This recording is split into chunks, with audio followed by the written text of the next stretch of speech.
Bismillahirrahmanirrahim. Assalamualaikum warahmatullahi wabarakatuh. Alhamdulillahirabbil alamin. Allahumma sholli ala Muhammad wa ala alihi wa ashabihi ajmain. Kita lanjutkan pembahasan maksud dan pesan moral dari ayat Al-Qur'an surat Al-Ankabut ayat 19 sampai 35. Ayat ini menjelaskan tentang Nabi Ibrahim yang mengajak kaumnya agar memperhatikan bagaimana Allah menciptakan diri mereka sendiri dari tiada sampai menjadi manusia sempurna. Apakah Tuhan yang telah menciptakan mereka dari sesuatu yang tidak ada? Tidak mudahkah bagi Allah untuk menghidupkan kembali sesudah mati? Mereka juga hendaklah memperhatikan yang diciptakan Allah berupa makhluk beraneka ragam, baik yang hidup, yang tidak hidup, yang ada di atas bumi maupun di angkasa. Tidakkah semua itu menandakan kekuasaan Allah yang maha luas? Allah mengazab siapa yang dikehendakinya di antara hamba-hambanya dan memberi rahmat kepada siapa yang dikehendakinya pula. Tidak seorang pun dapat melepaskan diri dari azab Allah jika dikehendakinya di bumi atau di langit, dan tidak pula akan mendapat pelindung atau penolong. Allah berfirman, sesungguhnya orang yang kafir kepada ayat-ayat Allah dan mengingkari adanya pertemuan dengan Allah, mereka itu adalah orang yang telah berputus asa dari rahmat Allah, dan bagi mereka tersedia azab yang sangat pedih. Setelah mendengar nasihat Nabi Ibrahim, kaumnya berkata, "Bunuhlah Ibrahim dengan pedang atau bakarlah dia dengan melemparkannya ke dalam api sampai mati." Mereka membakar Nabi Ibrahim. Lalu Allah yang Maha Kuasa, penolong dan pelindung, menyelamatkan Nabi Ibrahim dari kobaran api sehingga api itu menjadi dingin. Sungguh yang demikian itu tanda-tanda kebesaran dan kekuasaan Allah bagi orang-orang yang beriman. Nabi Ibrahim berkata, "Berhala yang kamu sembah hanyalah kamu jadikan sarana untuk berkumpul di dunia, guna menciptakan kasih sayang di antara kamu. Padahal di akhirat kelak, kasih sayang akan menjadi permusuhan, di mana sebagian kamu mengingkari persahabatan itu dan melaknati sebagian yang lain. Dan kamu semua akan kembali ke tempat yang sudah disediakan untukmu, yaitu api neraka. Tidak seorang pun akan dapat menolongmu." Allah berfirman, maka beriman kepada Nabi Ibrahim, Nabi Lut, anak saudaranya sendiri. Dan berkata Nabi Ibrahim kepadanya, "Sesungguhnya aku akan berhijrah ke tempat yang Allah tunjukkan dan perintahkan kepadaku. Sesungguhnya Allah Maha Perkasa, lagi bijaksana dalam firman-Nya, perbuatannya, dan di dalam semua hukum dan ketentuan yang ditakdirkan atau disyariatkan." Allah berfirman, Allah telah menganugerahkan kepada Nabi Ibrahim putra Ishak dan Yakub, dan Allah berikan kepada Nabi Ibrahim balasan di dunia dengan memberikan anak cucu yang baik. kenabian yang terus-menerus pada keturunannya, dan pujian yang baik. Dan sesungguhnya di akhirat, Nabi Ibrahim termasuk orang yang soleh. Allah berfirman menjelaskan kisah Nabi Lut dan mencela kaumnya karena perbuatan mungkar dan keji yang mereka lakukan.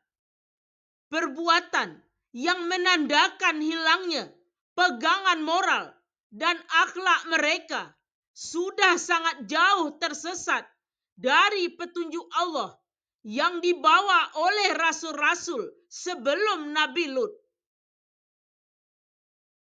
Nabi Lut berkata, "Kamu benar-benar mengerjakan perbuatan yang keji yang belum pernah dilakukan oleh seorang pun dari umat manusia sebelum kamu. Kenapa kamu menyukai lelaki sebagai ganti perempuan? Yang lebih keji lagi, kamu melakukan kepada tamu-tamu yang datang ke kampung ini. Kamu menyamun dan merampok orang yang dalam perjalanan, dan juga di dalam pertemuan kamu lakukan berbagai perbuatan mungkar yang kamu lakukan beramai-ramai, seperti berjudi, olok-olokan, mengganggu orang yang lalu lalang, dan sebagainya." Kaum Nabi Lut berkata, "Datangkanlah kepada kami azab Allah jika engkau benar-benar termasuk orang yang bukan pendusta." Nabi Lut berdoa kepada Allah, "Ya Tuhanku, tolonglah aku dengan menimpakan azab atas kaum yang membuat kerusuhan dan kerusakan di muka bumimu ini, ya Tuhanku."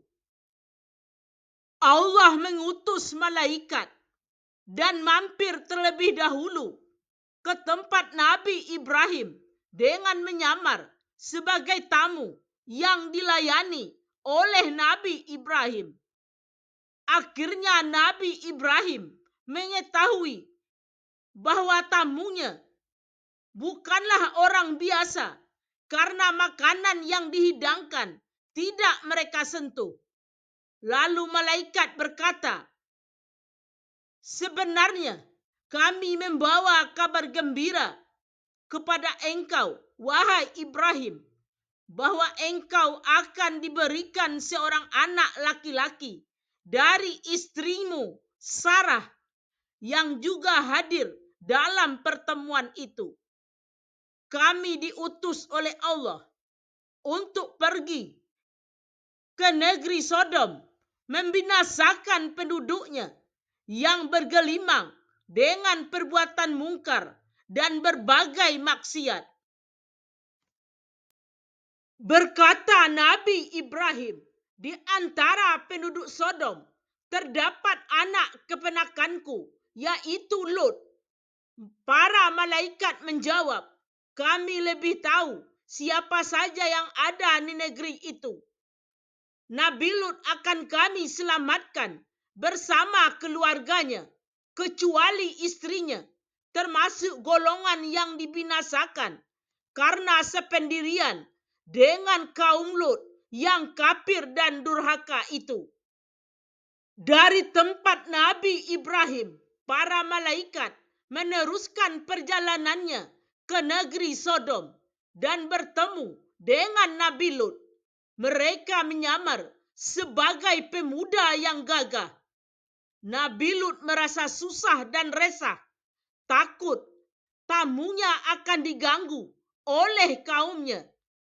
Lalu para malaikat berkata, "Jangan takut dan sedih.